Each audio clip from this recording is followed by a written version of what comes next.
Tem uma obra que é muito bacana, ela é bastante conhecida aí na cultura pop atualmente, que é O Menino do Pijama Listrado. É um livro e fizeram o filme. E geralmente quem assiste esse filme ao final fica chorando, se derrete em lágrimas. Para quem assistiu esse filme, eu gostaria que vocês lembrassem de um personagem, que é o pai do Bruno, o Ralph.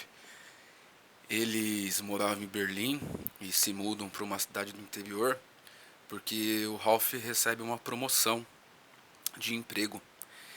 E o Ralph, ele é uma figura no filme, no livro, até que agradável, porque ele é um excelente pai, ele faz tudo pelos dois filhos dele, ele é um excelente marido, ele é um excelente esposo.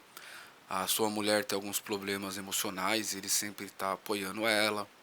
Ele tem divergências com seus pais e mesmo assim não abandonou eles. Enfim, ele é uma pessoa que no âmbito familiar faz todo o possível para a sua família, para a sua comunidade. Se lembrem dele. A Hannah Arendt, ela cunhou o termo banalidade do mal. Então, o que é uma coisa banal?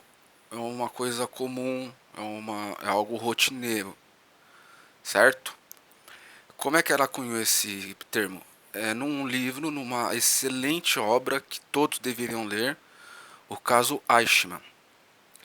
O Eichmann, ele foi um dos principais responsáveis pela logística dos campos de concentração, do extermínio de massa dos judeus. Então, quando chegavam os vagões de trem, tinha separação entre pessoas sadias e pessoas mais doentes, crianças, idosos, homens, mulheres. Aqueles que já não tinham uma saúde tão adequada eram mortos logo de cara. Aí tinha a questão das câmaras de gás, os crematórios. E o Eichmann, ele que foi o responsável por organizar toda essa logística, que os nazistas chamavam de solução final. Quando a União Soviética derrotou o nazismo em 1945, muitos nazistas da alta cúpula fizeram o quê? Eles fugiram. Muitos vieram até para a América do Sul. Não sei se vocês já ouviram, tem até uma teoria de malucos. Tem uns imbecis aí que falam que o Hitler não se suicidou, veio para o Brasil, aqui para o Mato Grosso ou para a Argentina. Mas por quê? Porque fato é que muitos nazistas eles conseguiram fugir, né?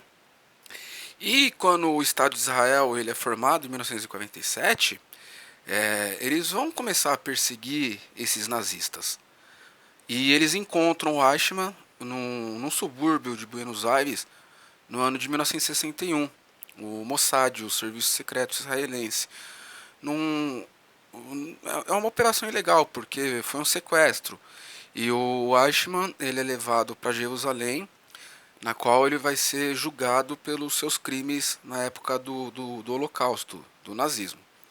A Anna Arendt ela foi convidada por um jornal de Nova York para fazer a cobertura e ela faria alguns periódicos para esse jornal.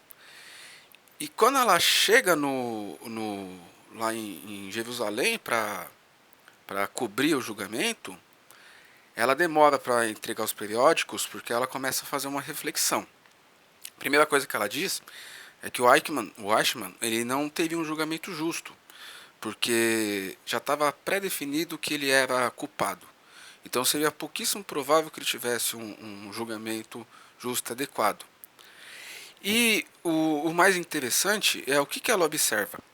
Quando nós pensamos em um nazista, que é responsável pela logística dos campos de concentração, que é responsável pela morte de milhões de pessoas, não só judeus, ciganos, homossexuais, pessoas ligadas a partidos de esquerda. Quando nós pensamos em alguém que racionalizou esse processo de extermínio de milhões de mortes, qual é a imagem que nos vem à cabeça? Que essa pessoa ela é um monstro, é um assassino genocida. E qual é a surpresa?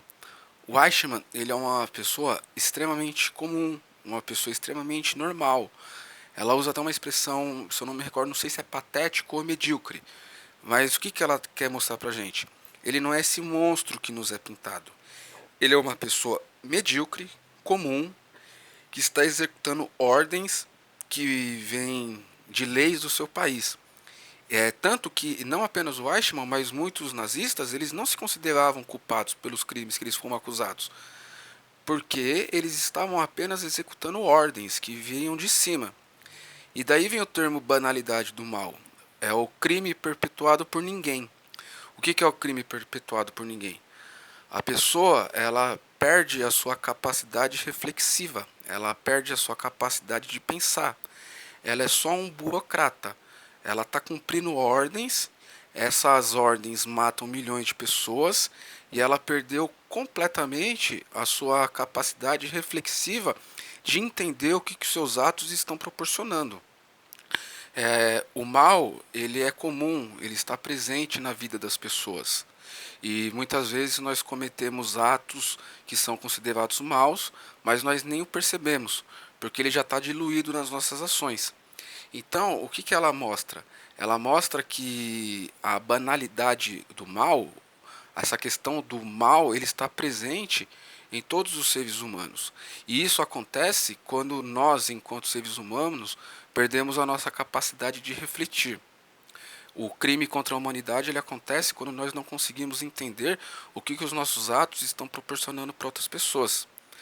E por que eu citei no início do vídeo o pai do Bruno, o Ralph? Porque ele era uma pessoa comum, ele é uma pessoa muito boa até para sua família, mas ele foi responsável pela morte de milhares de judeus. E para ele tanto faz como tanto fez, porque ele estava apenas executando ordens, cumprindo uma função burocrata. Ele não conseguia refletir e perceber que seus atos estavam exterminando milhões de pessoas. Então o mal, ele não é de pessoas que são monstros. O mal ele está presente em pessoas comuns, igual eu e você. Beleza, pessoal? Falou!